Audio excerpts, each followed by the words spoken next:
So, Georgia, can you tell us what goes on at this campfire? You go down there and you begin, like all the counselors say, "Good evening, campers," and all the campers scream back, "Good evening, counselors." And then we sing songs and stuff, and a lot of the campers go up and they do skits, or they can do like sing songs like cabin, all the members of cabins participating in a song. And, you know, it lasts for about an hour, and then we do a scripture reading, and then we say goodnight. And Hey, Nathaniel, Yes. do you do any cooking of marshmallows or anything? I think we do the first night. We do More or less. s'mores. Yes, yes. Right. Yeah. Then the other part on the clip there was we ended up with Pastor Lear back in Lexington, and he was saying then we were going on to Concord.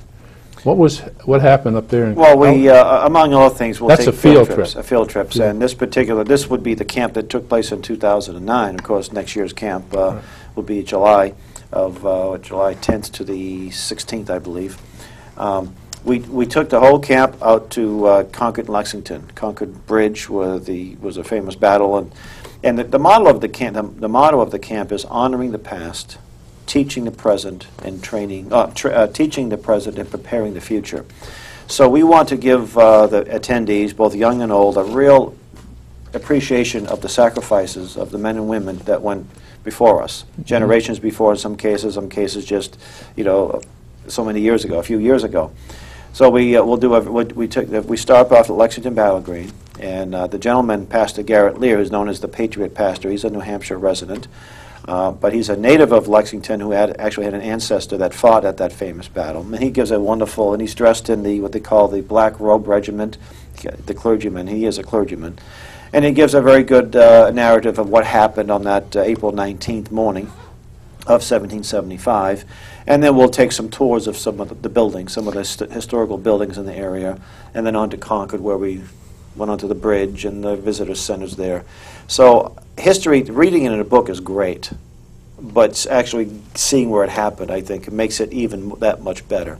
Right. And it's to a lot of people, we have campers that come from different parts of the country where they just can't wait to see these great sites. You know, we live down the road, we see it all the time, but I never get tired of bringing people to this place. And right. On the way, there's also a lot of history from Rindge, New Hampshire to Lexington, because all of these local towns had militias that answered the alarm, and there happened to be one of the Minutemen was a black gentleman, Prince Estabrooks, and he's buried in a little town called Ashby, and we sometimes will visit to pay respect and honor the sacrifices he made. So we teach history, but we also like to show them. So, I mean, of course, we're spoiled here in the New England region too, because we have so much of it.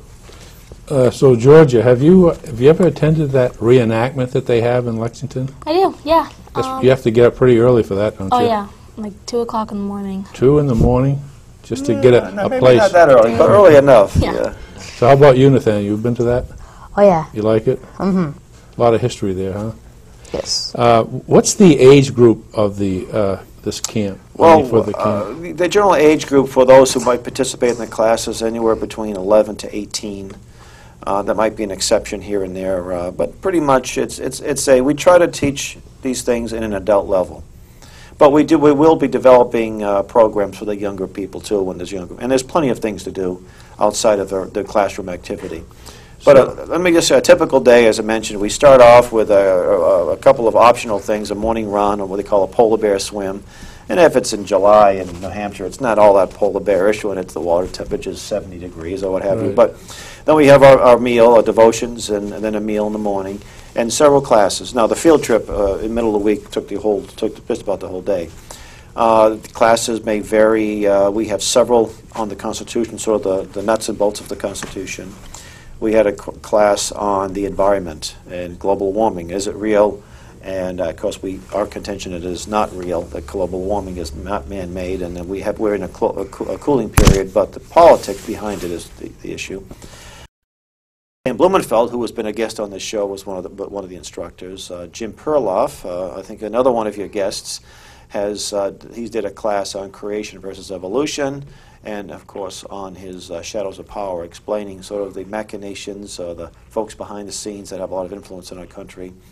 But what's important isn't just to know these things. Is our job at our camp is to help train leaders in the Patriot movement.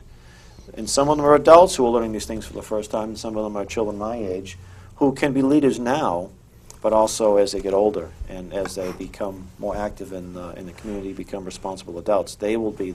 And we believe that the next generation is the generation that's going to lead this country back under the Constitution. Now, and it all starts with the understanding of what our government's about. And even though we're just one small camp right now, we do have some dream. We have a vision of having a year-round camp program where other groups can rent it out, whole families, and all kinds of wonderful things. We want to be able to put this curriculum in a package and make it available to anybody. You can have a weekend seminar, or a day-long event, or have a week-long camp like ours, Right. and so be a model of other camps that are like this. I wonder if